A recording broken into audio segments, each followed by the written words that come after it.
सुबह की हल्की धूप पर्दे से छनकर कमरे में आ चुकी थी, लेकिन मेढा की आंखों में रात का अंधेरा अभी भी बाकी था। उसने लगभग हर 10 मिनट में मोबाइल देखा था। व्हाट्सएप पर आखिरी लाइन अभी भी वही थी, निकला हूं, आधा घंटा लगेगा। उससे आगे कुछ भी नहीं। उसने फिर कॉल मिलाया। फोन बजता रहा, पर किसी ने नहीं उठाया। अब तक वो खुद को समझा रही थी कि शायद आदित्य ने रात को कहीं रुक जाना बेहतर समझा होगा। लेकिन सुबह के 9 बजने के बाद उसके दिल को खुद के झूठ पर भरोसा नहीं रहा। रसोई से कप टूटने की आवाज आई। उसके ससुर बाहर आए और मेघा को सहमा हुआ देखा। उसने धीमी आवाज में बस इतना कहा, पापा, आदित्य का फोन नहीं लग रहा रात से। उनकी आंखों में भी चिंता उतर आई। कुछ पल का सन्नाटा रहा। फिर उन्होंने तय शब्दों में कहा, चलो थाने चलते हैं। थाने की इमारत पुरानी थी। दीवारों पर उखड़ा हुआ पेंट, गलियारे में पसीने और धूप की मिलीजुली गंध। ड्यूटी पर बैठे सिपाही ने रजिस्टर आगे खिसकाया। मेघा की आवाज कांप रही थी, पर वो घटनाएं साफ साफ बता रही थी कि आदित्य कितने बजे ऑफिस से निकला, कौन सा रास्ता लेता है, कौन सी कार चलाता है और आखिरी बार कब मैसेज आया। ड्यूटी ऑफिसर ने सब कुछ नोट कर लिया। उसने पूछा, कोई दुश्मनी वगैरह किसे छड़ा? मेघा ने तुरंत सिर हिलाया। नहीं साहब, ऐसा कुछ नहीं। वो बस देर तक काम करते हैं, बस इतना ही। ससुर ने भी कहा, लड़का सीधा है, शराब नहीं पीता, किसी से झगड़ा नहीं। इसी बीच थाने के अंदर वाले कमरे से इंस्पेक्टर आर्यन बाहर निकला। लंबा कद, हल्की दाढ़ी, आंखों में थकान, लेकिन ध्यान तेज। उसे जब पता चला कि हाईवे से घर लौटते हुए एक और आदमी गायब हुआ है, तो उसने तुरंत मेज के पास आकर रिपोर्ट देखी। उसने मेघा की ओर देखा। कल रात किस रास्ते से आते थे वो? हाईवे वाला ही साहब, फैक्ट्री वाला मोड़ पार करके सीधे घर तक, मेघा ने जवाब दिया। आर्यन ने सिपाही से कहा, पिछले 2 महीने के सारे मिसिंग केस निकालो जो इसी रूट से जुड़े हैं। कुछ ही देर में 3-4 फाइलें मेज पर पड़ी थीं। हर फाइल में एक चेहरा, एक नाम, एक कहानी अधूरी छोड़कर गायब हो चुकी थी। कोई ट्रक ड्राइवर, कोई सेल्समैन, कोई और। सबके साथ एक बात कॉमन थी, रात का हाईवे। आर्यन ने गहरी सांस ली। ठीक है, उसने धीमे लेकिन साफ शब्दों में कहा, सबसे पहले कार ढूंढते हैं। अगर कार मिल गई तो हम समझ जाएंगे कि कहानी कहाँ कट गई। कुछ ही घंटों बाद पुलिस की जीप और एक मैन हाईवे की तरफ जा रही थी। मेघा घर लौट चुकी थी, लेकिन उसकी आंखें दरवाजे पर ही टिकी थीं, मानो अभी भी सोच रही हो कि शायद आदित्य अचानक दरवाजा खोलकर कह देगा कि नेटवर्क नहीं था, बस यही वजह थी। हाईवे की हवा में अभी भी पिछली रात की ठंडक बची थी। सड़क के किनारे लगे पेड़ धूप में चमक रहे थे। कुछ किलोमीटर आगे जाकर एक कांस्टेबल ने दूर इशारा किया, साहब वहां। सड़क के किनारे कच्चे हिस्से पर एक चांदी रंग की कार खड़ी थी। वही नंबर, वही मॉडल।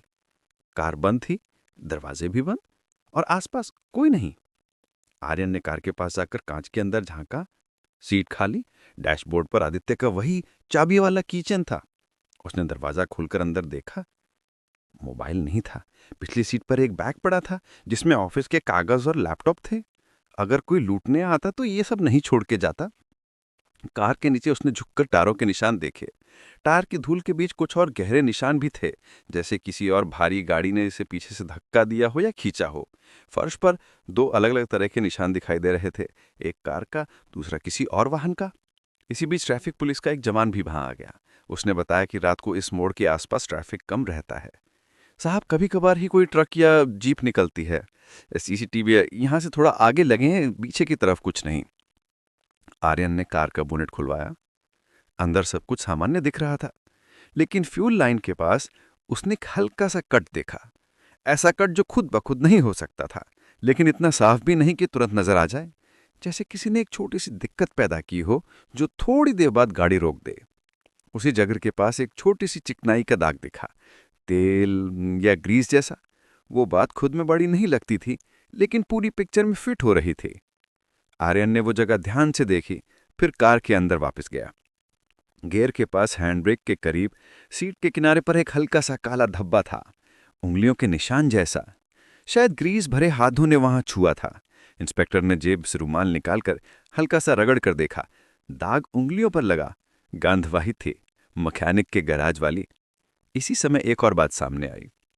पास से गुजर रहे एक ट्रक ड्राइवर को पुलिस ने रोका, क्योंकि वो अक्सर इसी रूट से जाता था। उसने सोचना शुरू किया, फिर बोला, साहब कल रात देर से मैं निकला था, शायद 2-2:30 बजे। आगे मोड़ पर एक जीप दिखी थी जो किसी छोटी कार को रस्सी से खींच रही थी। मैंने सोचा कोई मैकेनिक होगा लौटने वाला। मैंने बस पास से निकलते हुए हल्के से हॉर्न दे दिया। आर्यन का ध्यान तेज हो गया। उसने पूछा, जीप कैसी थी, कोई नंबर, कोई पहचान? ड्राइवर ने ही सिर हिलाया। नंबर तो नहीं देखा, दूर से ही निकला, पर हाँ, एक आदमी उतरकर बोनेट के पास कुछ कर रहा था। हाथ में टॉर्च थी, कपड़ों पर ग्रीस के दाग थे जैसे मैकेनिक लोग होते हैं। मुझे लगा अच्छा है किसी बेचारे की मदद मिल गई होगी। आर्यन ने उसे जाने दिया, लेकिन उस छोटे से बयान ने कई चीजें जोड़ दी। कार यहां पे अपने आप नहीं आई थी, किसी ने इसे यहां तक खींच कर लाके छोड़ा था। कार के नीचे वाले निशान, कट लगी फ्यूल लाइन, ग्रीस के हल्के धब्बे और रात के वक्त की वो जीप, ये सब मिलकर एक अनजाना चेहरा बना रहे थे जिसका नाम अभी किसी को नहीं पता था। कार को टो करके थाने ले जाया गया। मेघा को खबर दी गई कि कार मिल गई है, लेकिन आदित्य नहीं। ये सुनकर उसकी उम्मीद और डर दोनों एक साथ बढ़े। अगर कार मिली है तो वो भी कहीं होगा, उसने खुद से कहा। पर बीटर कहीं एक ठंडी खाली जगह बनती जा रही थी। शाम होते होते इंस्पेक्टर आर्यन अपने कमरे में बैठा फाइलें उलट रहा था। पुराने मिसिंग केस जिनमें कोई सीधी वजह नहीं थी, वही हाईवे, वही रात, और हर बार कार या ट्रक बाद में किसी न किसी मोड़ के पास मिल जाते थे। कुछ में खून के हल्के निशान भी मिले थे, कुछ में कुछ नहीं। किस में बराबर ग्रीस के निशान का जिक्र था, पर तब किसी ने उस पर ध्यान नहीं दिया था। उसने कागज पर 3 शब्द लिखे, हाईवे, मैकेनिक और रात।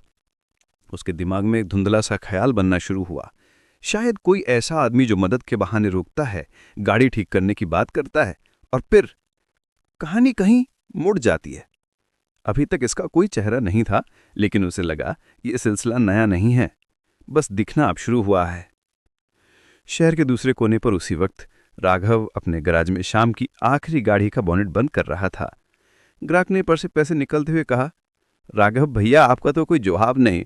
रात में भी अगर गाड़ी फंस जाए तो बस आप जैसे कोई मिल जाए। वो हंसा, भोलेपन से कहा, रात में तो मैं सो जाता हूं भाई, सबको खुद ही संभालना पड़ता है। ग्राहक चला गया। सेठ राधा गिरा हुआ था। गराज में हल्की पीली रोशनी थी। राघव ने हाथ धोए, पुराना तौलिया उठाकर पूछे, फिर टूल बॉक्स के पास आकर खड़ा हो गया। उसने ढक्कन खोला, औजारों की लाइन देखी, एक एक को हल्का सा छुआ। 10 गिन रहा हो कि सब मौजूद हैं। फोल वाला छोटा चाकू कोने में वैसे ही रखा था, थोड़ा सा तिरछा।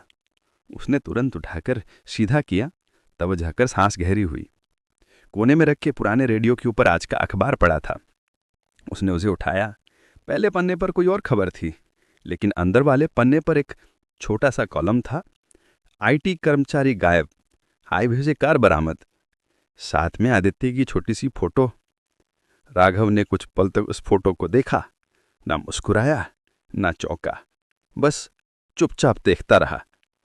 फिर अखबार को मोड़कर रेडियो के नीचे रख दिया। उसके चेहरे पर वही पतली मुस्कान लौट आई जो अक्सर तब आती जब कोई काम उसकी योजना के मुताबिक चला हो। उसने टूल बॉक्स का ढक्कन बंद किया, उंगलियों से एक बार ऊपर की सतह सीधी की, जैसे कोई धूल दिखाई दे गई हो। बाहर सड़क पर गाड़ियों की हवा से धीरे धीरे कम हो रही थी। रात फिर से नजदीक आ रही थी। अब हाईवे पर सिर्फ गाड़ियां ही नहीं, इंस्पेक्टर आर्यन की नजरें भी घूमने वाली थी। और उसी रास्ते पर कहीं किसी रात टूलबॉक्स फिर से अपनी जगह से उठने वाला था। पहला निशान लग चुका था। कहानी अब सच में शुरू हो चुकी थी।